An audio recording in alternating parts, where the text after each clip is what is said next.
À Vérone-et-la-Belle, où se joue notre scène, deux familles vivaient, égales en noblesse.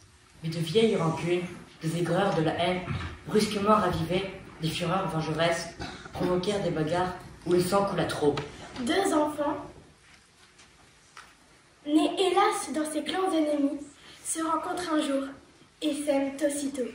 Il faudra leur malheur pour tuer le conflit qui opposait leur père, et leur mort seulement résoudra dans le sang la guerre des parents. C'est l'incroyable cours de leur amour fatal que nous allons montrer en une heure de temps. Les effets de la haine des familles rivales, que seul apaisera la mort des deux amants. Prêtez-nous votre oreille attentive et sincère.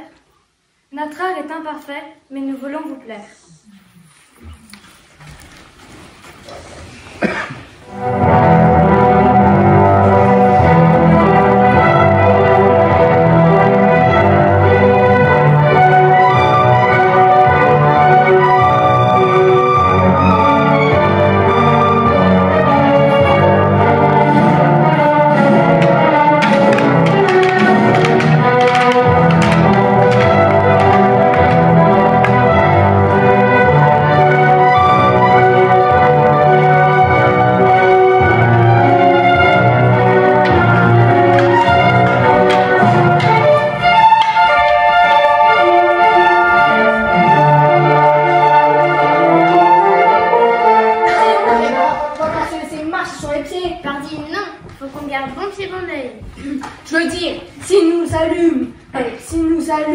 On dégaine. Dégaine tout ce que tu peux, tant que t'es en vie. Rien qu'à voir un chien de mon dégueu que je me liquéfie de rage. Liquéfié, t'es fini. Il faut être solide pour attendre l'ennemi de pied ferme. Si t'es liquéfié, tu seras liquidé. Sors ton arme, voilà des Montaigu. Vas-y, Chatounet, je suis derrière toi. Derrière moi, pour te déminer. N'aie pas peur. Moi, peur de toi, tu rêves. Rangeons-nous du côté de la loi, laissons-les commencer. Je vais les fixer dans l'œil en passant, un peu voir comment ils le prendront. Non, je vais leur faire un bras d'honneur, c'est là qu'elle sera honte pour eux. C'est bras d'honneur est-il pour nous, monsieur? Non, monsieur, je me gratte le bras, monsieur. Ce bras d'honneur est-il pour nous, monsieur? Si je dis oui, est-ce que la loi sera de mon côté? Non. Non, monsieur, je me gratte le bras, monsieur. Cherchez-vous la bagarre, monsieur? La bagarre? Non, monsieur. Si vous la cherchez, je suis votre homme. Mon maître vaut bien le vôtre. Mais pas mieux. Soit, monsieur. Dis qu'il vaut mieux. Non, il vaut mieux. Menteur. Dégainez si vous êtes des hommes. Arrêtez, imbécile. Rangez vos armes. Vous ne savez pas ce que vous faites. Débat au milieu de voilà effarouchés à présent. Tourne-toi, Benvolio, face ta mort. J'essaie de rétablir la paix. Rengaine ton épée, ou serre-toi pour séparer ces hommes.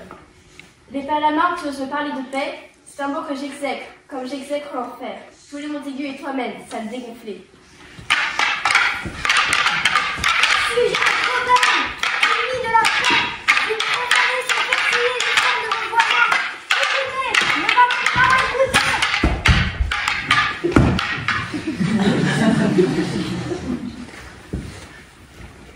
Vous, Capulet, et vous, Montaigu, si vous troublez encore une fois l'ordre public, vous paierez de vos vies l'offense faite à la paix. Pour maintenant, retirez-vous tous sous peine de mort.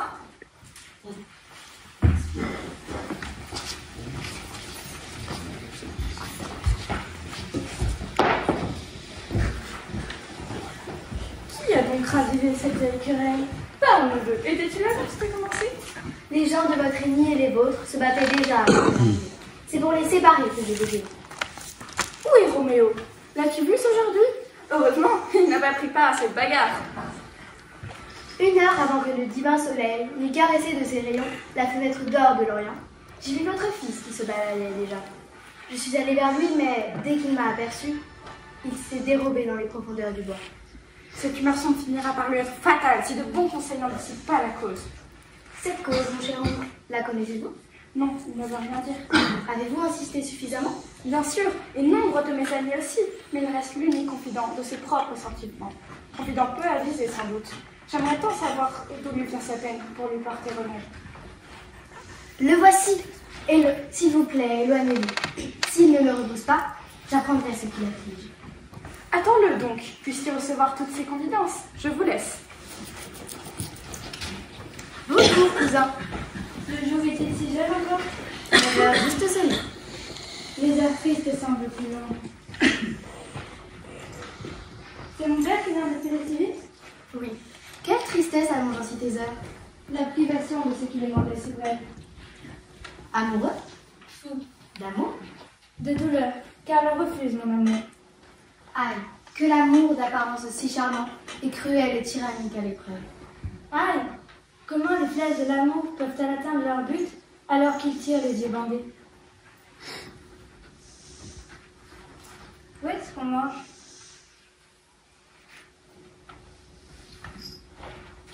Qui s'est battu ici? Ne me dis rien. J'ai tout entendu. Beaucoup de haine ici, mais plus d'amour encore. Salut, cousin. Attends, je t'accompagne. Si tu refuses, je serai vexée. Bof, je ne sais pas où je vais, ni même qui je suis. Ce n'est pas Roméo que tu vois. Roméo est loin. Sans rire, Roméo. De qui es-tu amoureux? Sans rire. Tu veux donc entendre un long gémissement? Non, pas un gémissement, mais sans rire. Qui est-ce? Sans rire, cousin. J'aime une femme. Je m'en doutais un peu. Une mouche. J'aime une femme rayonnante de beauté. Facile de faire mouche quand la cible est rayonnante, cousin. Là, tu mets à côté. Car les flèches de Cupidon ne peuvent l'atteindre, cuirassée dans son armure de chasteté. Elle vit comme Diane à l'abri de l'arc impuissant du petit amour. Elle a donc fait vœu de chasteté? Oui, et l'abstinence est ici gaspillage, pour mériter le ciel en faisant mon malheur. Suis mon conseil. Cesse de penser à elle. Alors, apprends-moi à ne plus penser du tout. Rends leur liberté à tes yeux. Ils découvriront d'autres beautés. Adieu, tu ne pourras jamais m'apprendre à oublier. Je trouverai le moyen.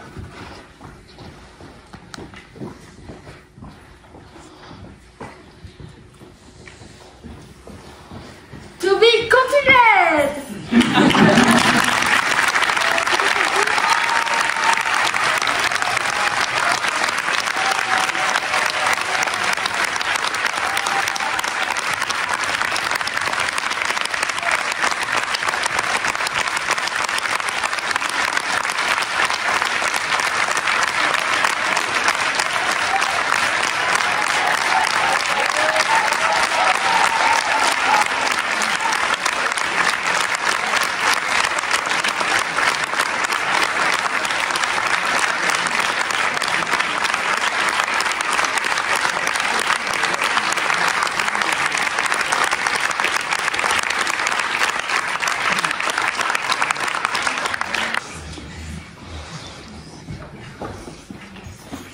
Bonjour à tous et à toutes.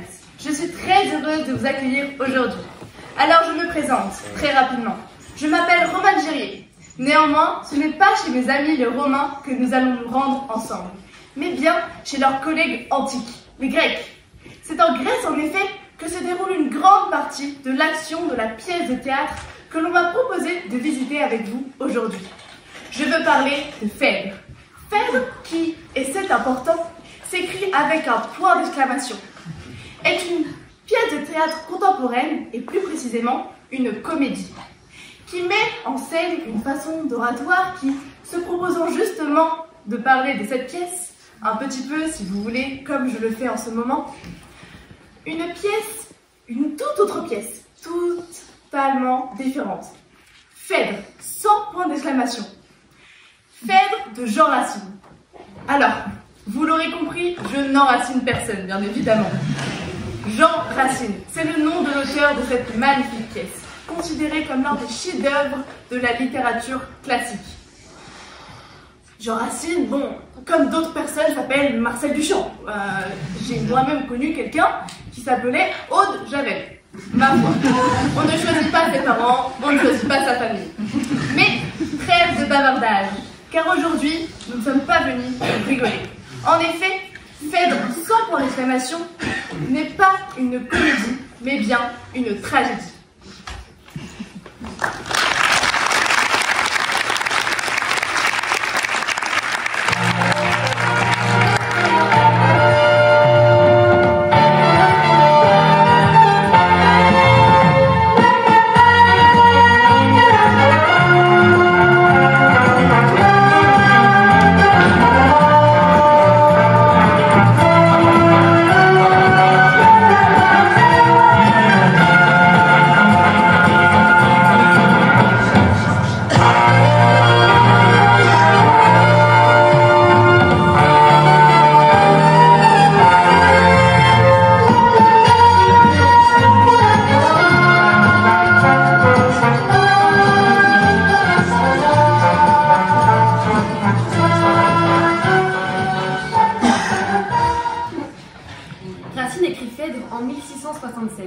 Il s'inspire d'Euripide, un auteur grec ancien, et d'ailleurs l'histoire se passe en Grèce, à Trésène.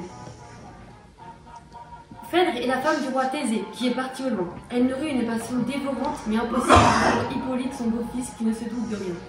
On annonce la mort de Thésée. Phèdre se croit libre et déclare son amour à Hippolyte, qui ne sait pas quoi répondre. En fait, Thésée est bien vivant. Il rentre à Trésène. Phèdre, honteuse, épouvantée, se débat dans sa faute et fait accuser Hippolyte de l'avoir séduite. Il est alors banni, puis assassiné. Dévasté de chagrin et de culpabilité, Phèdre s'empoisonne et avant de mourir, avoue sa trahison à Thésée. Phèdre, c'est une tragédie, c'est-à-dire l'histoire de gens qui n'en sortiront pas vivants. Alors bonsoir Georges Forestier, pouvez-vous nous dire qui est Phèdre? Phèdre, chez Racine, c'est l'aboutissement d'une longue lignée de Phèdre, dont le premier et plus illustre représentant de l'histoire de Phèdre, c'est Euripide, évidemment, qui a écrit au moins 2 pièces, dont une seulement a été conservée, et qui est celle qui s'appelle Hippolyte. Et d'ailleurs, c'est là que c'est intéressant, car à l'origine, le personnage important, ce n'est pas Phèdre, mais c'est celui qui va mourir condamné par son père à cause d'une accusation de Phèdre. Et c'est là tout l'enjeu du sujet, le sujet originel, qui est comment un père va-t-il être amené à sacrifier son enfant? Merci Georges Forestier. Maintenant, Dominique Blanc, pour vous, même question, qui est Phèdre? Qui est Phèdre? Eh bien, Phèdre, pour moi, c'est une gigantesque amoureuse. Une amoureuse majuscule. Et c'est comme ça qu'elle est intéressante à défendre. Elle est à la fois issue de lumière et d'obscurité. Phèdre, c'est la brillante. Ça, c'est le sens du nom Phèdre. Oui, c'est ça, Phèdros. Oui. Oui, Phèdros. Enfin, c'est la brillante, la définition. Et pourtant, c'est quelqu'un qu'on va voir arriver sur scène dans l'obscurité, dans une lumière crépusculaire qui va finir sur cette scène et qui va enfin mourir sur cette scène. Merci beaucoup, Dominique Blanc. Plongeons maintenant au cœur des répétitions du célèbre metteur en scène Jean-Luc Magriche.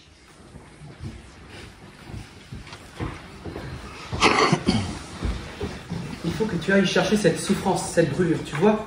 Tu l'as en toi. Je veux dire, je sais que tu peux la trouver. Tu crois? Non, je ne crois pas, j'en suis sûr. Je te connais, fais-moi confiance. Mais pour cela, il faut que tu acceptes de te mettre nu. À nu. C'est la seule manière de... Il faut que tu mettes tes entrailles à l'air, si je puis dire. Tu crois à l'air? Oui, enfin, tu vois ce que je veux dire. T'es ramène. Mathéo, oui Mathéo, voilà. On va reprendre à l'acte 1. T'as avancé sur le texte? Alors justement, je voulais te dire, c'est un peu compliqué en ce moment parce que j'ai toujours pas trouvé d'appart en fait. Enfin, là j'attends une réponse, je pense que ça va le faire, je croise les doigts, et donc je dors sur le canapé d'un couple d'amis qui viennent d'avoir un bébé, je n'ai pas dormi de la nuit. Enfin ça, Mathéo, c'est pas mon problème. Moi j'ai un acteur qui joue Théramène texte en main. Qu'est-ce que je fais? La première est dans 2 semaines. Je te le rappelle au cas où ça t'aurait échappé. Jean-Luc, Oui. est-ce que je peux te parler 2 petites minutes? Oui. Tu ne m'as rien dit à propos de Panop hier.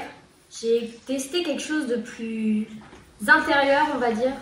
Je sais pas si tu l'as noté. Oui, bah c'est bien. Continue. Allez, on va reprendre à l'acteur. Papa, je prends mon costume. Qu'est-ce que t'en penses? Je t'ai déjà dit de ne pas m'appeler papa devant les autres. On n'est pas à la maison. Pardon. Mais alors, je prends mon costume. Qu'est-ce que t'en penses? Quelqu'un veut du café? Ah oui, oui, moi.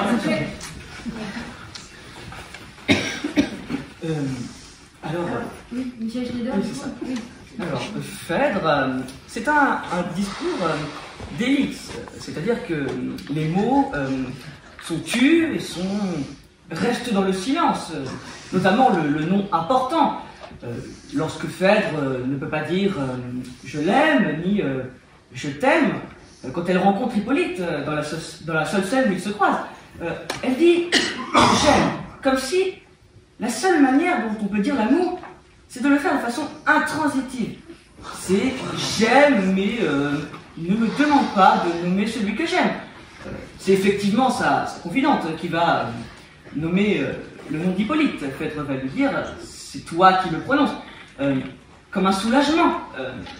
Comme si elle ne pouvait pas dire cette phrase sujet verbe complément. J'aime, moi, Phèdre, j'aime Hippolyte.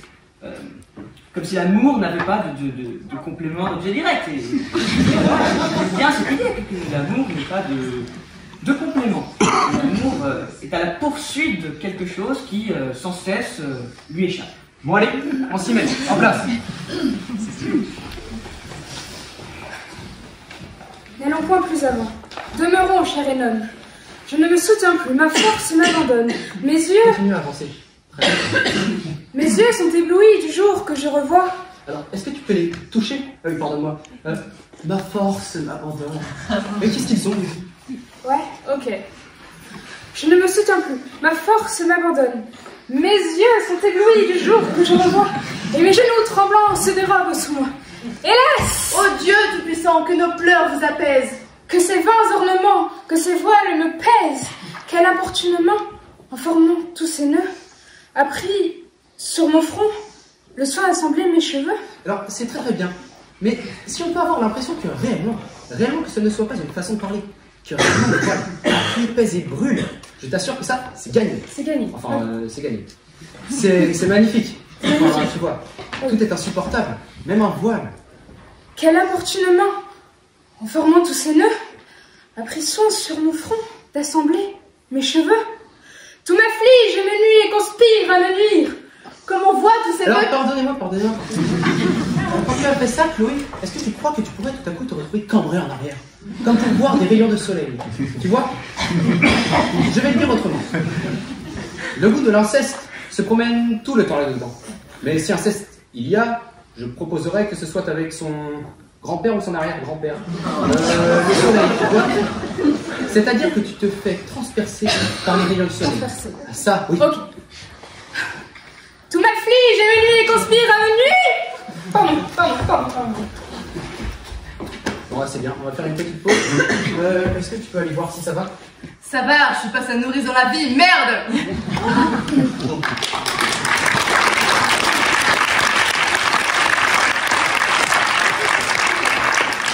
Ok, c'était super, c'était très bien. Vous, dans le public, qu'est-ce que vous en avez pensé? Bah, c'était un peu long et puis ils connaissent pas très bien leur texte, donc... Oui, alors tout d'abord, on dit des choses positives. Hein. Toi, Teresa, qu'est-ce que tu dirais? Ils ont bien articulé. J'ai bien aimé que Romarie elle est partie en pleurant. Romane, du coup, c'était drôle aussi ce qu'elle a fait, mais je comprends pas très bien. Enfin, elle commence ce spectacle et ensuite elle disparaît. Moi, j'ai rien compris. On sait pas si l'émission se passe au même endroit que la répétition de théâtre. Oui, alors pour l'instant, c'est pas fini. Hein. L'écriture, c'est long, on cherche ensemble et... Bah oui, mais c'est frustrant, on n'a pas de rôle. Moi, je pensais que j'allais jouer Phèdre. Oui, alors je vous ai dit qu'on faisait une pièce autour de Phèdre. Hein. Enfin, je vous l'ai dit, non? Enfin bref, de toute façon, vous êtes trop nombreux, il n'y a que 8 personnages. Donc on a pris des extraits du documentaire. Enfin, vous l'avez regardé? Oui. Merci Clément, et puis les autres, bah, regardez-le, hein, pas de mal. Bref, puis on a pris la pièce Phèdre point d'exclamation, qui apporte un peu d'humour, quoi. Ah oui, mais moi si je me suis inscrit à l'atelier, c'était pour jouer une vraie pièce, une tragédie. J'avais envie de jouer Hippolyte. Et moi je veux bien le faire. Dans ce cas-là, voyons l'acte 2, scène 5, enfin les autres sortaient de plateau.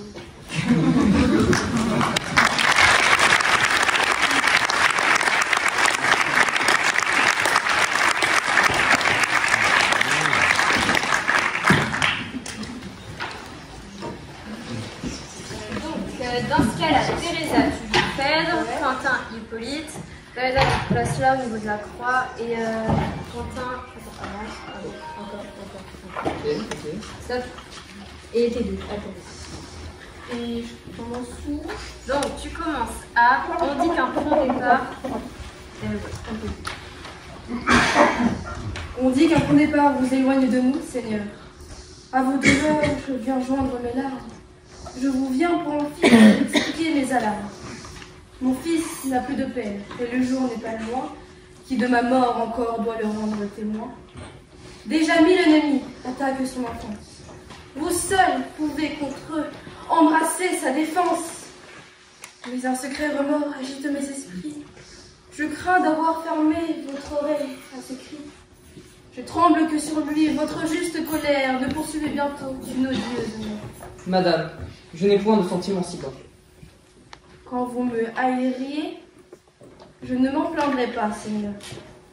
Vous m'avez vu attaché à vos nuits. Dans le fond de mon cœur, vous ne pouviez pas lire. À votre inimitié, j'ai pris soin de m'offrir. Au bord que j'habitais, je n'ai pu vous souffrir. En public, en secret, contre vous déclaré, j'ai voulu par des mers en être séparé. J'ai même défendu par une expresse loi qu'on osa prononcer votre nom devant moi. Si pourtant à l'offense on mesure la peine, si la haine peut seule attirer votre haine, jamais femme ne fut plus digne de pitié, et moins digne, Seigneur, de votre inimitié. Des droits de ses enfants, une mère jalouse. Une mère jalouse pardonne rarement au fils d'une autre épouse. Maintenant, je le sais, les soupçons importants sont d'un second hymen les fruits les plus communs. Tout autre aurait pour moi pris les mêmes ombrages, et j'en aurais peut-être essuyé plus d'outrages. Ah, Seigneur, que le ciel, j'ose ici l'attester, de cette loi commune à vous accepter, qu'un soin bien différent me trouble et me dévore. Madame, il n'est pas temps de vous troubler encore. Peut-être votre époux voit-il encore le jour. Le ciel peut à nos pleurs accorder son retour. Neptune le protège, et ce Dieu tutélaire ne sera pas en vain imploré par mon père. On ne voit point de fois le rivage des morts, Seigneur, puisque Thésée a vu les sombres bords. En vain vous espérez qu'un Dieu vous le renvoie, et l'avare Achéron ne lâche point sa proie. Que dis-je? Il n'est point mort, puisqu'il respire en vous. Toujours devant mes yeux, je crois voir mon époux. Je le vois, je lui parle, et mon cœur... Je m'égare, Seigneur. Ma folle ardeur, malgré moi, se déclare. Je vois de votre amour l'effet prodigieux. Tout mort qu'il est, Thésée est présente à vos yeux. Toujours de son amour, votre âme est embrasée. Oui, prince, je languis, je brûle pour Thésée. Je l'aime. Non point tel que j'en vu les enfers, volage adorateur de 1000 objets divers, qui va, du dieu des morts, déshonorer la couche, mais fidèle, mais fier, et même un peu farouche, charmant, jeune, traînant tous les cœurs après soi, tel qu'on dépeint nos dieux, ou tel que je vous vois. Il avait votre port, vos yeux, votre langage, cette noble pudeur colorait son visage.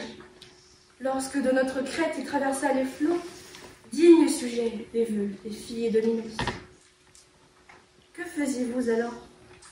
Pourquoi, sans Hippolyte, des héros de la Grèce s'assembla-t-il l'élite? Pourquoi, trop jeune encore, ne pûtes-vous alors entrer dans le vaisseau qui le mit sur nos bords? Par vous aurait péri le monstre de la Crète, malgré tous les détours de sa vaste retraite. Pour en développer l'embarras incertain, ma sœur, qui fut fatale, eût armé votre nom. Mais non, dans ce dessein, je l'aurais dévancé. L'amour m'en eût à bord inspiré la pensée. C'est moi, prince, c'est moi, dont l'utile secours vous eût du labyrinthe enseigné les détours. Que de soin m'eût coûté cette tête charmante, un fil du pantasme de votre amante. Compagne du péril que vous fallait chercher, moi-même devant vous, j'aurais voulu marcher et Phèdre labyrinthe. Sa vie, ce serait un vie retrouvé ou perdu. Dieu! Qu'est-ce que j'entends? Madame, oubliez-vous que Thésée est mon père et qu'il est votre époux? Et sur quoi jugez-vous que j'en perds la mémoire, prince? Aurais-je perdu tout le soin de ma gloire? Madame, pardonnez. J'avoue en rougissant que j'accusais à tort un discours innocent. Ma honte ne peut plus soutenir votre vie. Et je vais... Ah! Cruel! Tu m'as trop entendu. Eh bien, je t'en ai dit assez pour te tirer d'erreur. Eh bien, connais donc Phèdre et toute sa fureur. J'aime! Ne pense pas qu'au moment que je t'aime, innocente à mes yeux, je m'approuve moi-même, ni que du fol amour qui trouble ma raison, ma lâche complaisance et nourrit le poison. Objet infortuné des vengeances célestes, je m'abhorre encore plus que tu ne me détestes. C'était très bien.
Je leur ai promis qu'à ce président cet après-midi, vous alliez applaudir en vous levant.